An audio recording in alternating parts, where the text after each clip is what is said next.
আসসালামু আলাইকুম। আজ আপনাদের দেখাবো খুবই মজাদার একটি রেসিপি, শিং মাছের খোলা জাল ভর্তা।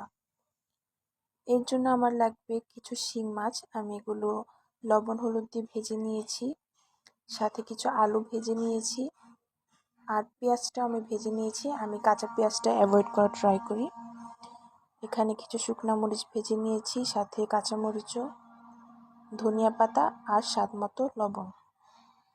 এগুলো দিয়ে খুবই মজাদার একটি ভর্তা তৈরি করে আজ আপনাদের দেখাবো। আমি মাছগুলো বেছে নিয়েছি অফ ক্যামেরায়। এখন একটু সরিষার তেল দিয়ে পেঁয়াজ, ধনিয়া পাতা নিয়ে ভালো করে মাখিয়ে নিচ্ছি। আলুগুলো দিয়েছি যাতে ভর্তা একটু আঠালো ভাব আসে, এজন্য খুব ভালোভাবে মাখিয়ে নিব। এই ভর্তাটা খেতে খুবই খুবই খুবই মজার। আপনারা ট্রাই করে দেখবেন আর আমাকে অবশ্যই জানাবেন।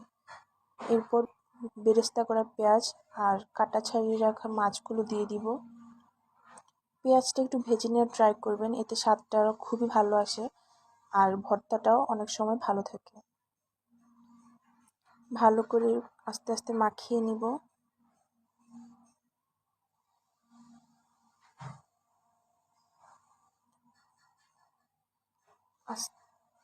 সবগুলো উপকরণ ভালোভাবে মাখিয়ে নিলাম। তো এভাবে আমাদের ভর্তা তৈরি